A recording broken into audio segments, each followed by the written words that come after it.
Assalamu alaikum.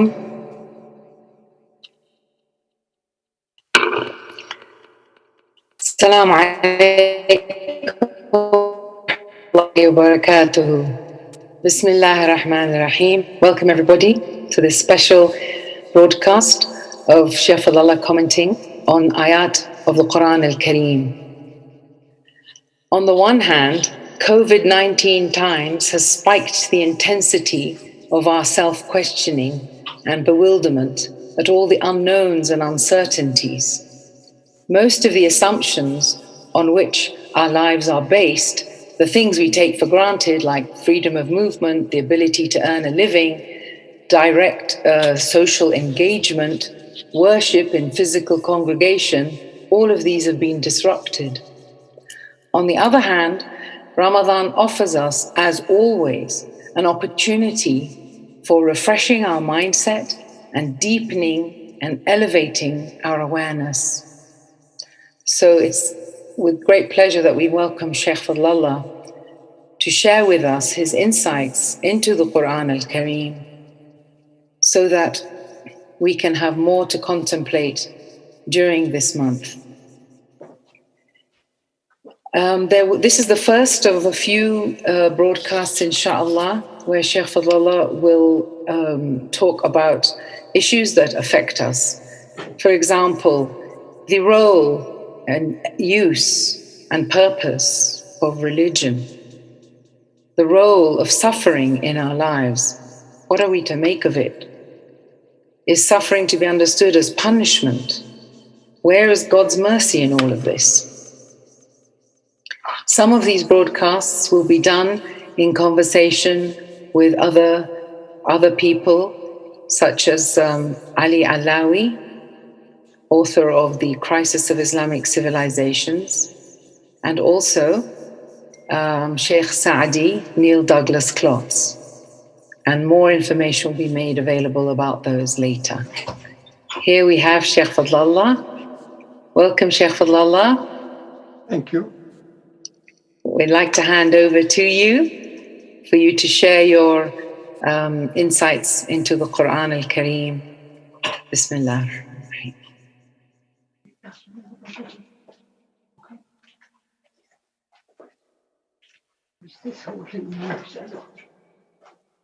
Yeah, I can hear them.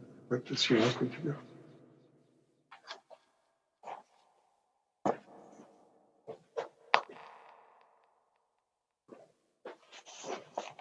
You're supposed to read the question. What do you want me to do now?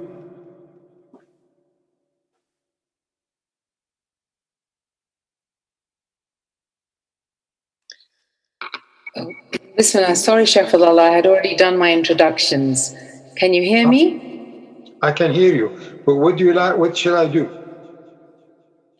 Okay. I can't hear you. I'm so sorry. Oh, Shaykh Fadhlalla, we were hoping that you would share some commentary on Quran with us, especially in the light of the... I can't hear him, Abbas. I can't hear.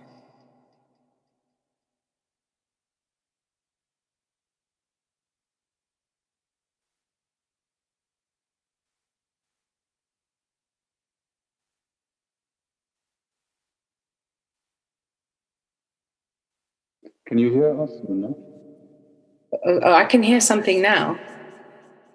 Can you hear me if I speak much louder? No, I can hear you clearly now. I couldn't hear you at all before. This is all right, fine. So give me the ayahs.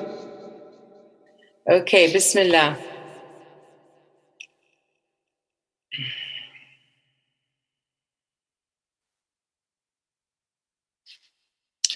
Bismillah ar-Rahman ar-Rahim. من ذا الذي يقرض الله قرضا حسنا فيضاعفه. Sorry, I have it very small. I can't see. Fine, I know the ayah. Yeah. This is a wonderful... Can I read it just in English first? All right. Okay. Who is it that will offer to Allah a goodly loan? That's fine. Let them look it up in the Quran. I'll tell you what this wonderful ayah represents. There are numerous ayahs where this voice of the Absolute descends towards the relative, which is us, in order for us to be able to climb up this ladder. So this ayah says, and where are those who can loan God a goodly loan? So is God is coming to my bank for a loan or what? It's a metaphor, meaning which one of you is intelligent enough to give an aspect or part of or all of what is considered of value, which is your life, which is the so-called you. Give it back. It's not yours. Where did you get it from? Meaning, the more you dedicate your so-called self, your nafs, your outer activities towards higher values, towards charity, towards generosity, towards abandonment, the more you will be rewarded. So it's a transaction between the visible and the invisible, between the insan and the Rahman, between the identity and reality, which is universal. So that's all what it means. It says, you have no option other than offering the best you have, your life, your time, what is of value to you. So there are about a dozen other ayahs that give a fuller meaning to this, such as لن تنالوا البر حتى تنفقوا مما تحبون. You will never be considered amongst the abrar, the sincere, the real, the honest ones, unless you give that which you want to keep. So that is about loaning. My life is not mine. Where did I get it from? So the sooner I realize that I will spend my days and nights and my short, if you like, transition in this life to the life giver, I will be rewarded manifold, meaning I will realize actually that I am alive because of the light of the light giver in my own heart. So is there anything more valuable than this? So that is the story.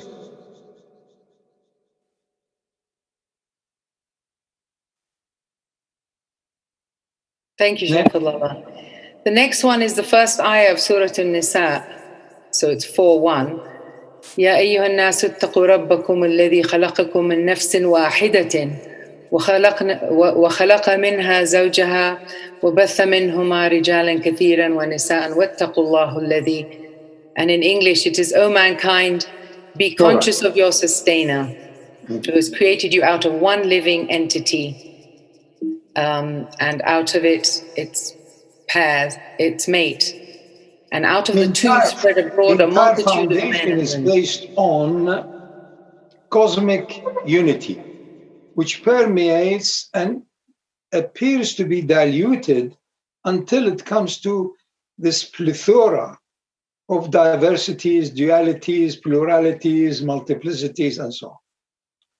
All of it emanates from that cosmic source of unity, sustained by it, and returns to it. So this is the same also as the gender issue of duality in case of humanity, man and woman.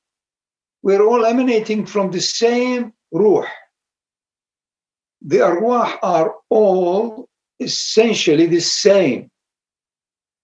They are cosmic, they are celestial, activating connectedness with the terrestrial through the intermediary of something which connects on both sides, to the infinite on one side and to the finite on the other side. That is my mind.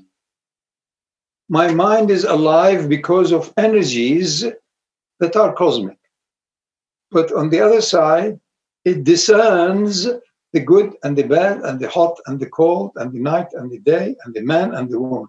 So it's in between. We are, all of us as human beings, in transit.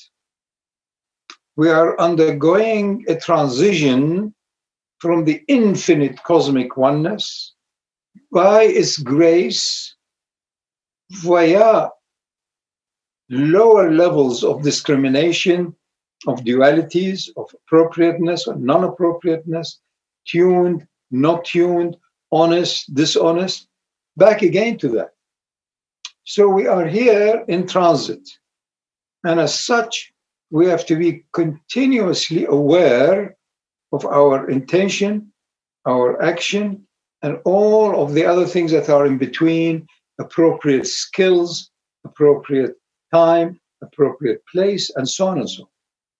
So this first ayah tells us whether you are man or woman or whatever in between, we are all under the same, if you like, jurisdiction and the same responsibility of waking up to the ruh. Once you wake up to the ruh, then the gender disappears. In the meantime, because of the animal in us, which has evolved over billions of years, there are many traces of the animal in us. The violence we express, the fear, or the sorrow, all of the other emotions is a link between the lowest level of the animal and the higher level of a soul. So all of it is in between. We're here in transit. We are in the middle of an ocean, and if you are fortunate enough, through trust, through work, through perpetual awareness, every now and then your head may just go a bit above the water level, and you see some magnificent sights. And the more your sight is more insight, the more you are, in a way, spared the usual agonies, sufferings, and fears. Otherwise, that is the common notion. Everyone is constantly battling to avoid which they don't like and attract that which they like.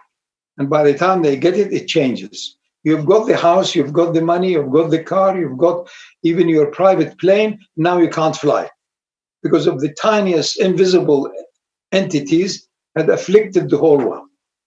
So look at the whole thing. And people think they have control. Control on what? The only thing you can watch is not to slip down against evolution, going back into being a monkey. Not that the monkey is bad. There are many, many monkeys who are far more actually, wholesome than human beings. So this is who we are. We are in between the light of the infinite, transiting through dualities, multiplicities, complex entities, back again into the origin. Very well. That's the whole story. Thank you. The next verse is Surah 70, Ayah 19, 20, and 21. إِنَّ الْإِنسَانَ خُلِقَ هَلُوعًا إِذَا مَسَّهُ الشَّرُّ جَزُوعًا. And the last one is وَإِذَا مَسَّهُ الْخَيْرُ مَنُوعًا.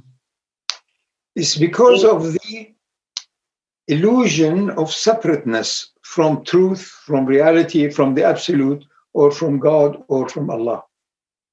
The illusion that I'm separate causes me all the time to have anxiety. If good comes, I want to maintain it, ensure it, put barriers, make walls, make vaults, and so on and so on and so on and so on. Equally the reverse. If some adversity touches me, I am exasperated, I am upset, I am angry, I want to find who to blame. And therefore, I'm all the time waging wars. War against this illness, war against poverty, war against this, war. Where is the license for all of this? We are all sharing aspects of life, including that with the virus.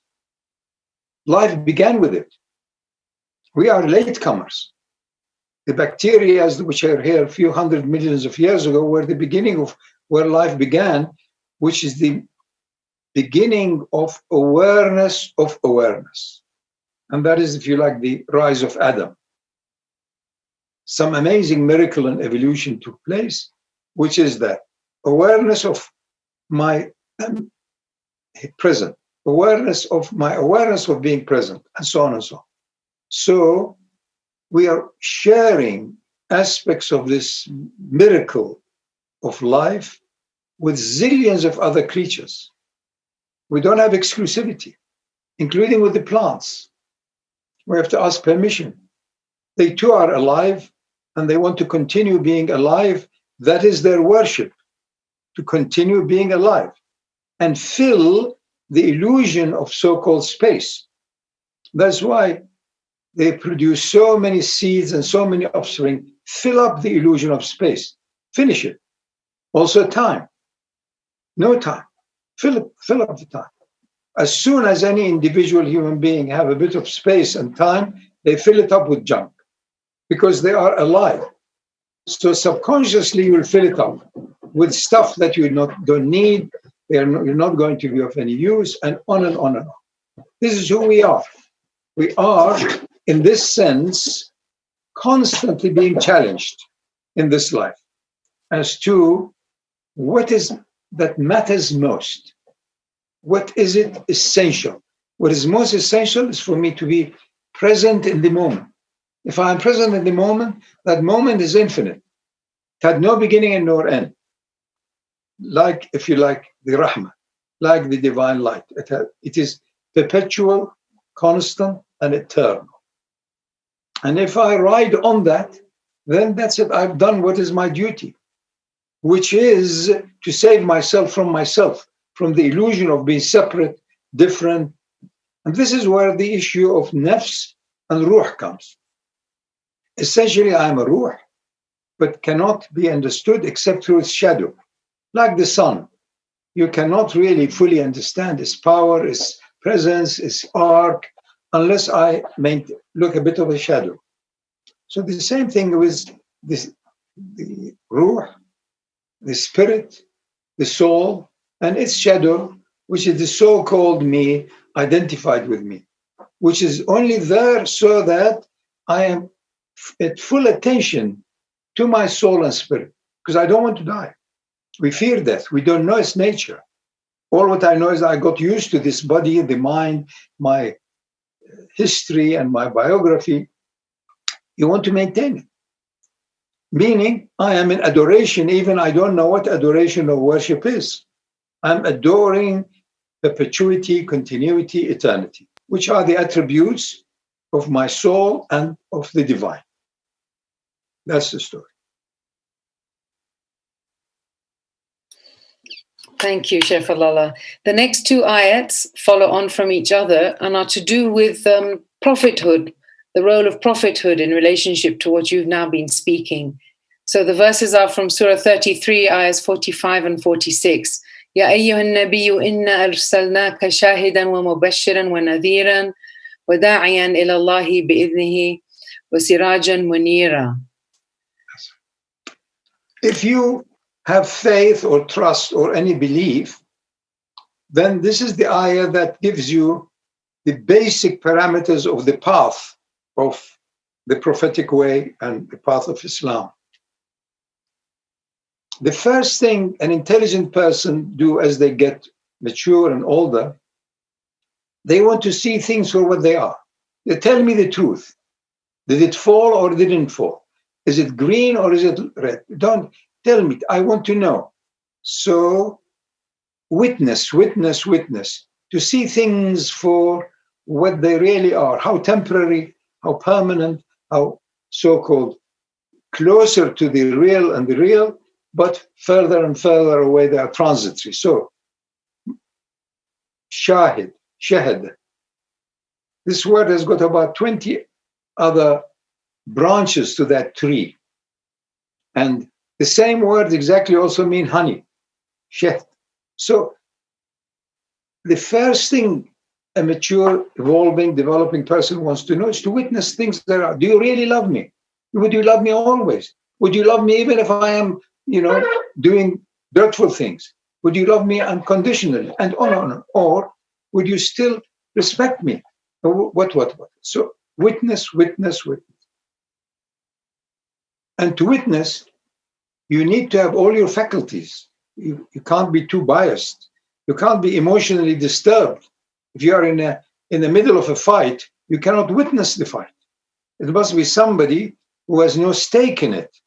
He's just seeing it for what it is. Even that is difficult. Even facts are difficult to ascertain. Who hit who first, whatever. Depends on the angle you were in. Somebody comes in to rob 20 people, and there will be 20 stories about the so-called fact. So witnessing is not an easy thing. It is a very high state of connecting sight with insight. Then you see it. And give them the good news. The good news that there is no you separate from the real truth, which is eternal, which is your own soul. That is the good news. Good news is that the apparent you is only alive or functioning because of the nur of Allah in your own heart. That's the good news. And the nur of Allah is eternal.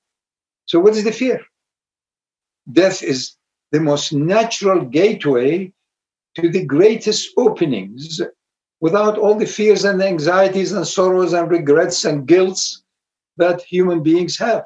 So this is the good news. The good news is the real you is a gift from the divine. And if you truly live the real you, then you are alive without fears, sorrows, anxieties, guilt, and all of those. So this is the Bashara.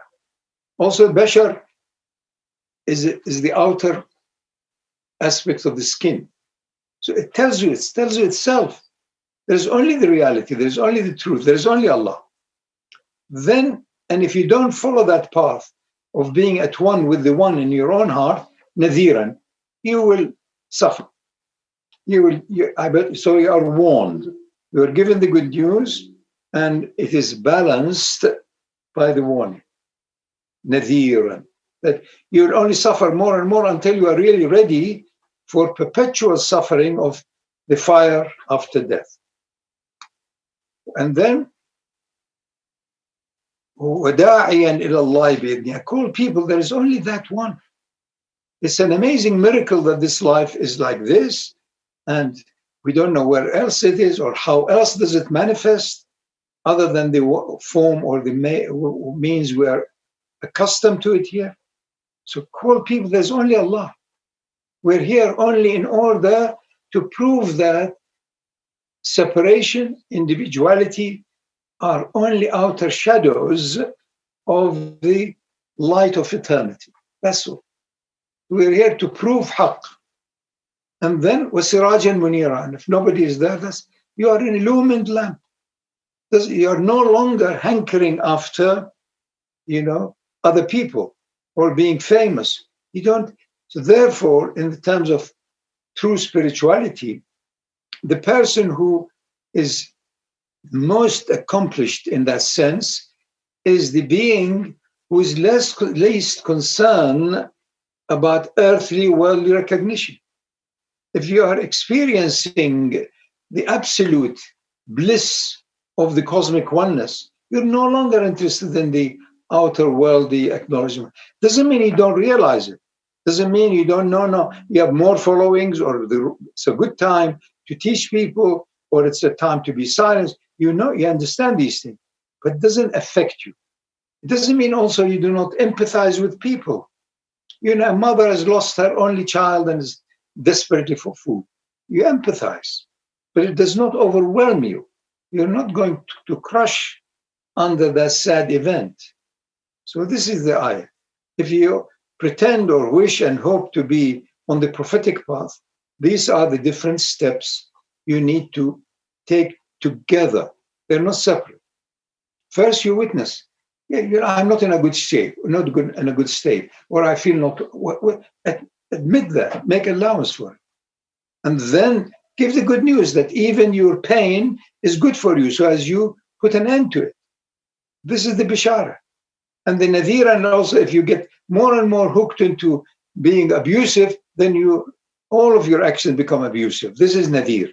This is the warning. And then call to Allah as rahmah, rahmah, mercy upon grace upon grace. And then if there is nobody there, you're in it.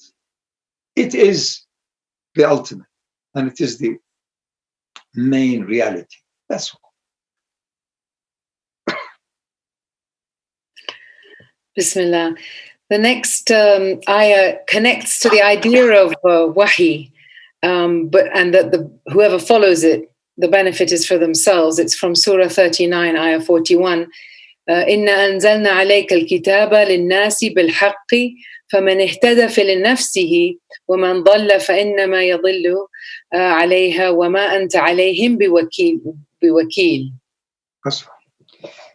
You are here a connector, same thing as the mind connects the absolute with the relative. Mind cannot do anything other than that. Same thing as the messenger, the same thing as a teacher, the same thing as a good wisher. You can just warn them. If you continue doing that, you're doomed. You can't force people. La ikraha fi din. You can't be a fascist disguised as a religious person or as a spiritual teacher. You can't do that. They have to have enough intelligence, which are at so many levels, to using that intelligence to choose. Intelligence is as a torch. It shows the base, the ground, the earth, and it goes more in front of you and also shows higher. So it's through intelligence, if people are still healthy enough, wanting the best for themselves, they will choose. So your voice, your teaching, whatever the Quran, is helpful. That's why the Quran repeatedly reminds us that it does not help those who have no faith or trust in it. It's no use. So you must have hope, faith, trust, that you will move on within you towards the higher of you, from the lower self towards your own soul.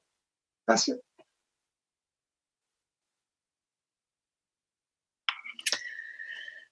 And then, thank you. And then the next one is from Surah Rahman, which is the most often repeated ayah in the surah. فَبِأَيِّ آلَاءِ رَبِّكُمَا تُكَذِّبَانِ. Which then of the favors or bounties of your Lord will you deny? Again, Surah Al-Rahman, Rahmah is that there is duality emanating from unity, indicating unity. So the whole surah is about that. 2, 2, 2, 2. Also in our case, the so-called ins, we are us. There is also the equivalent to us, which is the jinn. And in a conventional, traditional way, this is what the two are addressed, the ins and the jinn.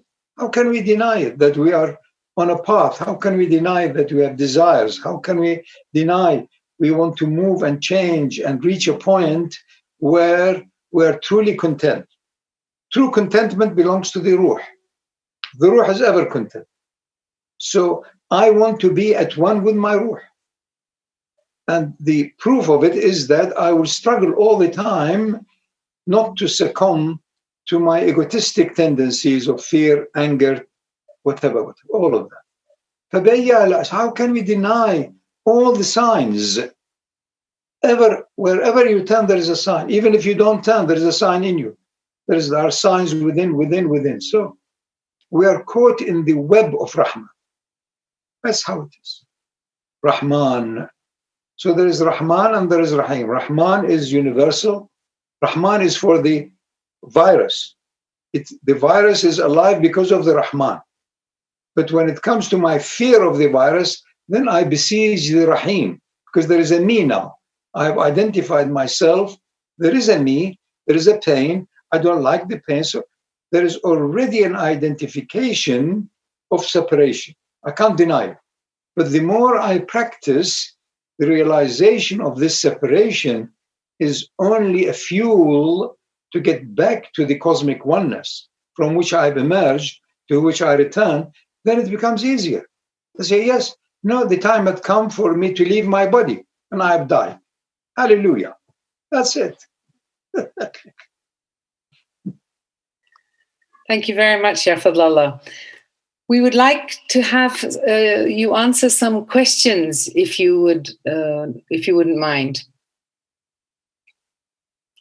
Bismillah. With Ramadan being upon us, and your teachings to try to always calibrate the self with the soul, and to, as you just said now, always move from duality back to unity. So in the light of that, could you suggest one or two or three of the most effective ways for intensifying this calibration during Ramadan? If you are on wudu, that means you have now dedicated your so-called self to the real soul.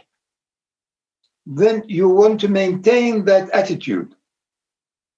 And there are numerous stories about how the wudu gets broken also, by saying something without it coming from your heart as well, and so on and so on and so on. Now, I don't want to go too much to the traditional, if you like, wonderful ways that people quickly emerge from their animaldom to the divine kingdom.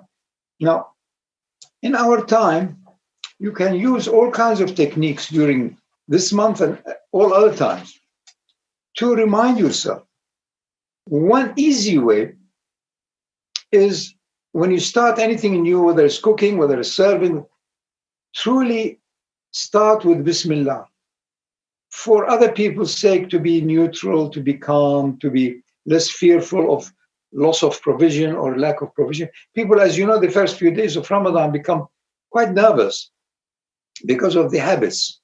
And habits, like everything else, have two sides. One is a very good thing. You want habitually, you can't lie. Habitually, you are a kind person. Or equally, it has the other side. Habitually, you are denying the fact that you are in transit. Habitually, you are denying that death is far away, and so on. So, if you undertake any action or any movement or any even physical movement, Bismillah, Bismillah, being aware that the air goes in, may not come out.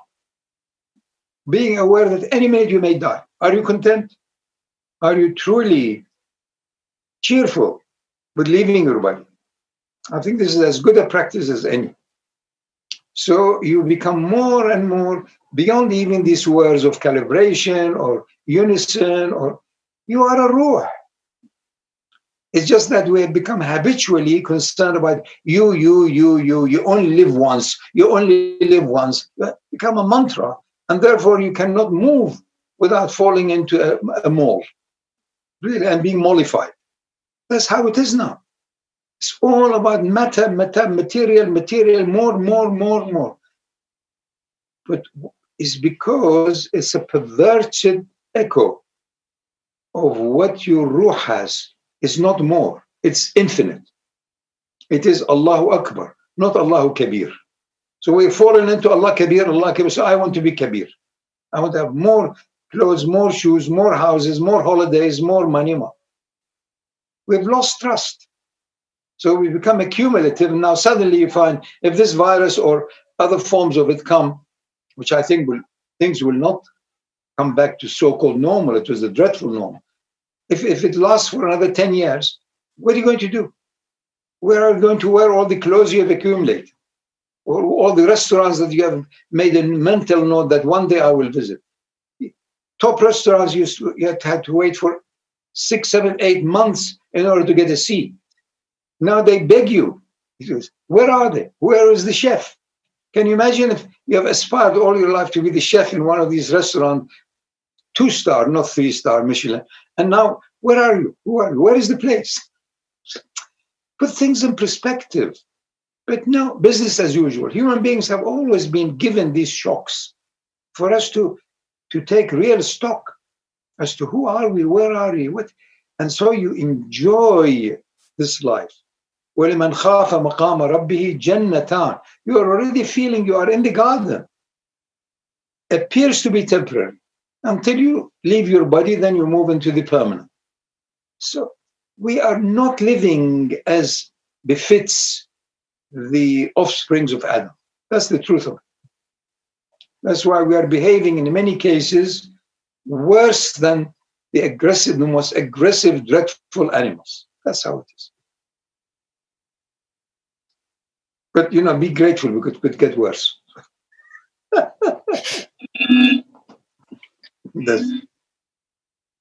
you, Shaykh Fadhlalla.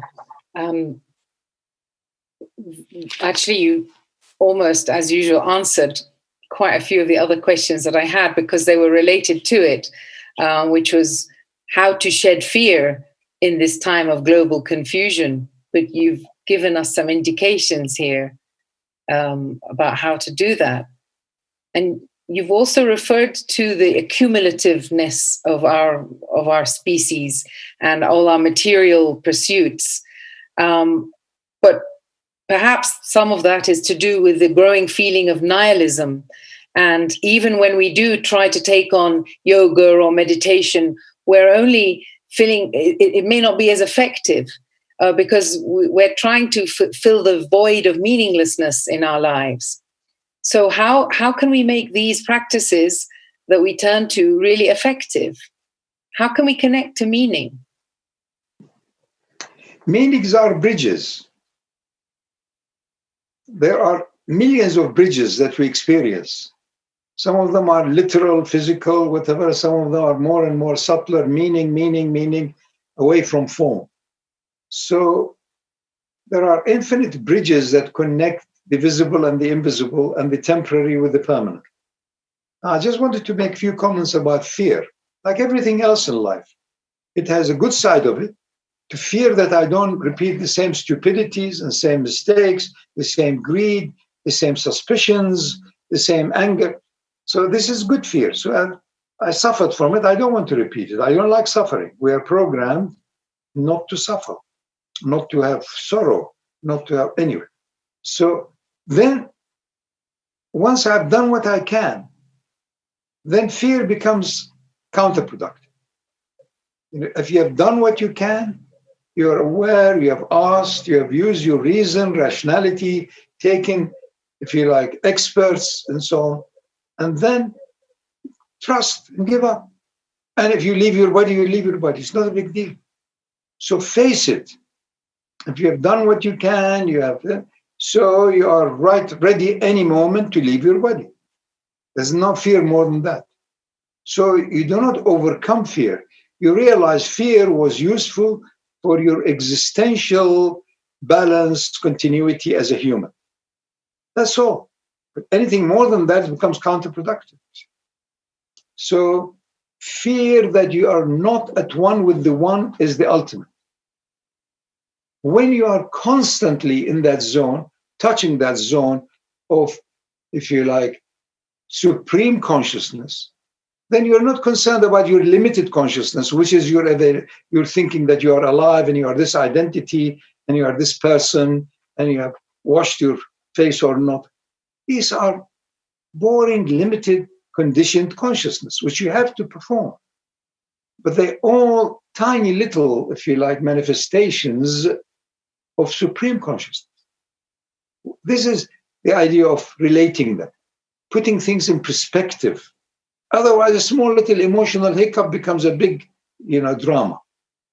Respond to it if you can, do something, because you are designed to maintain balance, goodness, harmony, flow, and all of that. Do your best with that. And that's all. And then you are present. And if you are present, you have been accessing the divine presence for you. That's it. Very simple. Has to be done. And you need to be with people who are on that path. So how then to prepare for our own death? Who's your own? Who are you? Who are you? Your death. That is another experience, the same thing as sleep and wake. It's another wakefulness. That's all. I see most people, in fact, all are sleepwalkers. So I don't know what they're talking about death. They're already there. They're actually not as courteous as the dead. The dead are courteous enough, they've given up and they're there, and they're, to be quite frightful if all of a sudden you find 50 people from the cemetery got up at the same time. Really? There's no you. It's an illusion, which is a good one that leads to the original conclusion, which is كان الله ولم يكن شيئا معه. It's out of generosity. It's that plethora of generosity of ruh. What is the ruh? It's a bundle of divine energy that replicates cosmic, if you like, reality. It's a big thing, but we don't realize it. That's why the Quran also says this gift was given to the mountains and this and that. They couldn't take it. Only the idiot human being took it. Jahula, if it was not for ignorance, he wouldn't have taken this immense, unfathomable, thing called life. It's not our life. We're here to witness it, resonate with it, celebrate it, and be in ecstatic, if you like, state that I experience it separately and I experience it in unity. I mean, what an amazing miracle. I experienced that I have certain responsibility. I have to take care of my health. So I've been given a bit of that godhood to play with, a little bit. I can do things, I can move my arm, I can change. If I change for the better, then that's on the right direction. So I've been given a bit of that play to be a mini God for a little while. And if I acknowledge that it is all from God himself, then fine, then I'm on the path. If not, I become arrogant, and the biggest fault most people suffer from is arrogance, self-delusion. I'm so important. They didn't respect me. Who are you to respect? If you're 5 days dead in a desert, can anybody respect their stinking body? What you talking? We can't. We're not using our imagination enough. That's why Hollywood has taken over for our imagination. Really, it's all fantasy, all fantasy. That's why we are at a very low ebb. We are in a very dark spot, which is also good news, because after maximum darkness will also come a breakthrough. And the Quran is full of it. We are here لِيُخْرِجُكُم مِّنَ الظُّلُمَاتِ إِلَى النُّورِ. So we come out of the numerous different wombs and layers and levels of darkness to the light. Truth is only light. We can't take it like the light of the sun. It has to be reduced until it becomes what we consider to be true. It's not true. Short-lived. At that moment, yes, it's true. It is true that I was alive, but for how long? You were alive for a few years. What is few years compared to even the 5-6 billions of years, which is also nothing in terms of infinitude of time? We're not alive. We really need to have not been given the real, true education as to who are we, who is it, where is it not. We've only given a bit of an existential, tricks to become an accountant or a doctor and so on. They're all ignorant people. And they have got few skills in order to bring what we think is a bit of a civilization. It's a very dark one. SubhanAllah. So given that we are all being reminded that we are all subject and nobody is free from the threat, for example, that this virus symbolizes, what is the role of religious identity in this time? I mean, sometimes we think it does appear and feel that our very Islam, or the way that we understand the deen of Islam, is a barrier. Is it time, one of the questions is posing, is it time to forget about our religious identity? You can't forget anything, this is part of heritage, it's humanity. Things have come a long way in the last 15, 20,000 years. We have all benefited from all of the different amazing events in the world, different world religions and revelations and so on, cultures. Again, a religion and a culture cannot be separated a lot. And the path of Muhammad explained a lot of wonderful gifts that had come before him. whether it was the other world religions or the great, great many thousands of prophets and apostles and so on. So the benefit has seeped to humanity. Take the issue of Sharia. The Sharia of Islam has filtered through human beings for the last 800-900 years. It has benefited humanity beyond our imagination. In that, be just to all human beings. Consider them all as equal, all human beings. Man and woman equally. You can't force things to anybody. They have to accept it. They have to consent, and on and on and on. So this had become the foundation of what is nowadays called human rights. So it's done its work. It's not redundant, but it is no longer that language or that culture is used in everyday's life. So it isn't redundant. It has served its purpose. It's seeped everywhere. It's like an amazing river that has nourished the orchards and the plants. Now, in a sense, we are at another era where you don't need to constantly say وحده لا شريك له. You don't need to say وحده. Even youngsters in a school, they know there is one field that is cosmic.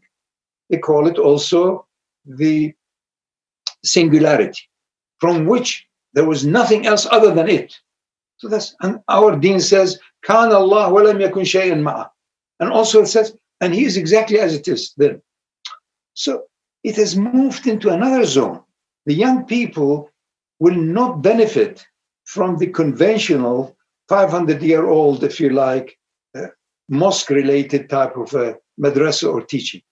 It doesn't mean it's redundant, but no. For these people, you have to say, look, there's only one from which everything has emerged, including you, including your friends, including your family. And the more you realize that oneness, the less you'll be quarrelsome, the less you blame others and claim and become arrogant.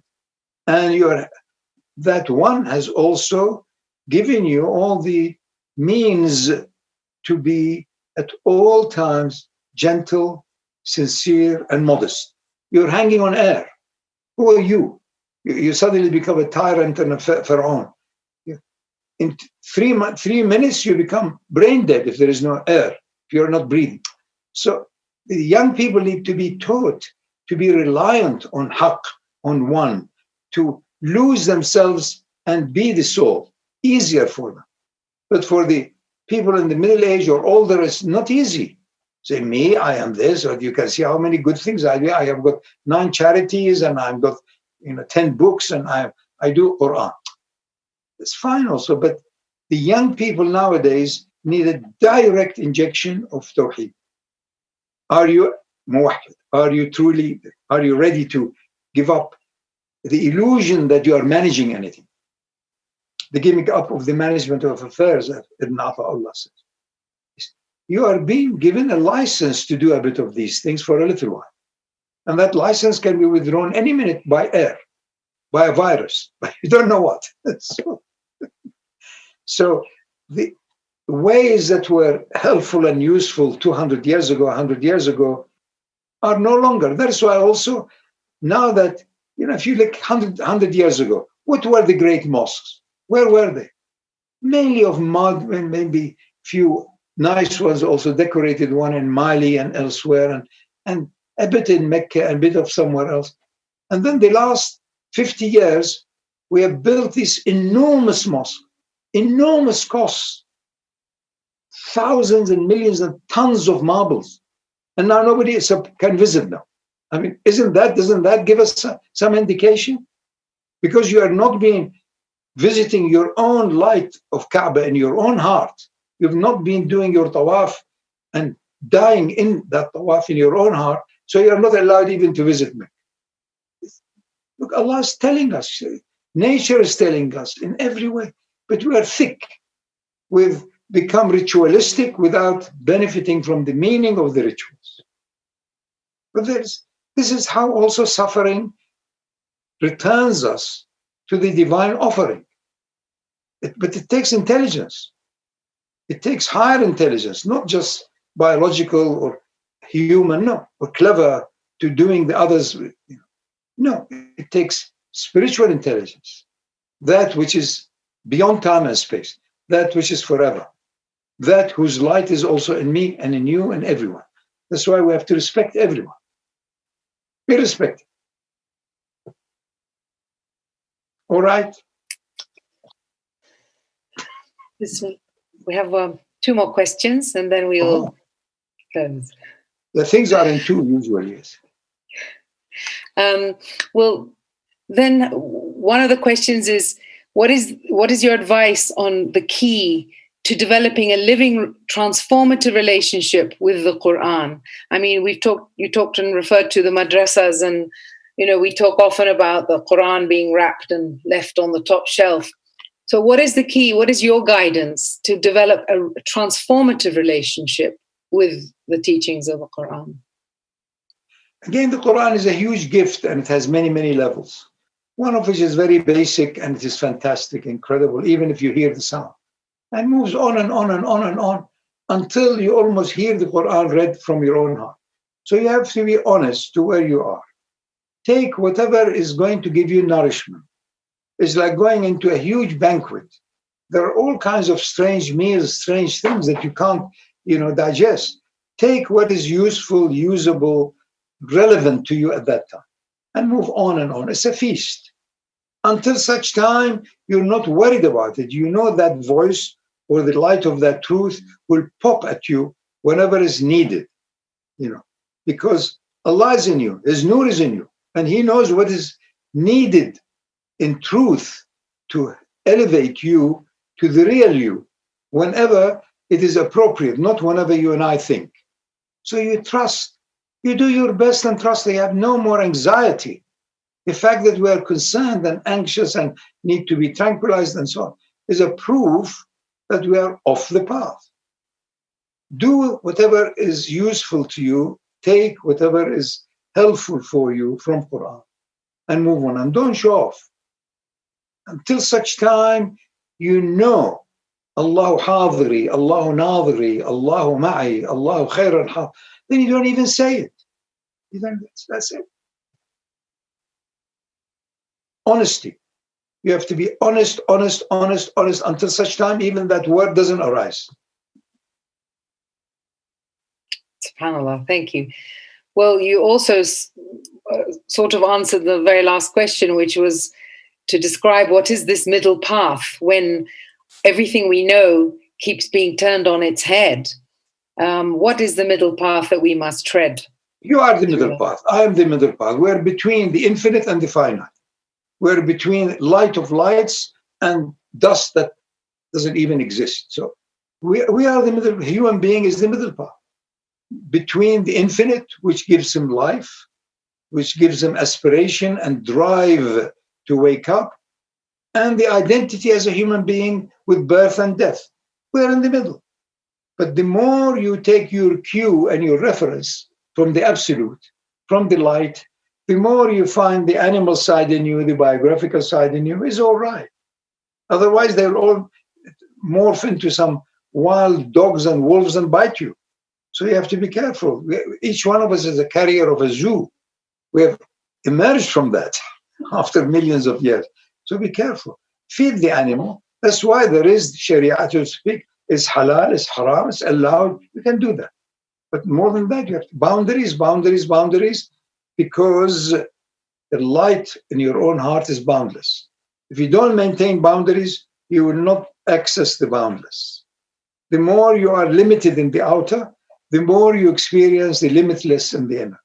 That's why if you're really intelligent enough, as the prophetic teaching is, take on to uzla. Uzla is self-isolation. That's it. We have not been doing it. The culture is not there. So here Allah's rahmah comes as a virus. So that's wonderful. In my case, of course, I've been used to it. I've been doing it for many, many years. So I think it's wonderful.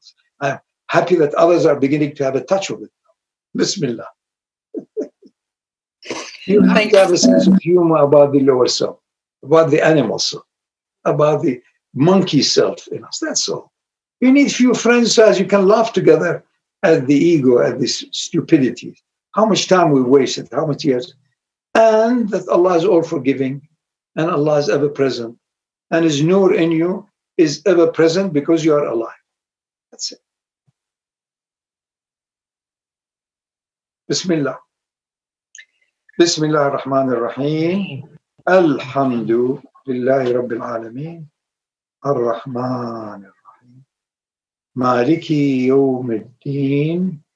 إياك نعبد وإياك نستعين اهدنا الصراط المستقيم صراط الذين أنعمت عليهم غير المغضوب عليهم سبحان ربك رب العزة سلام على المرسلين. Celebrate the fact that you have this sentiency, that you have consciousness, which though it may be very limited, but it's not separate from supreme consciousness.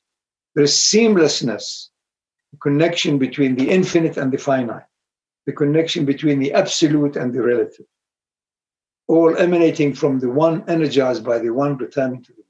Celebrate it constantly in your own heart.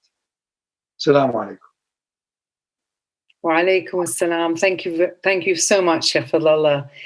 You have given us nourishment on this first day of Ramadan. Thank you. Bless you. Allah barak fikum.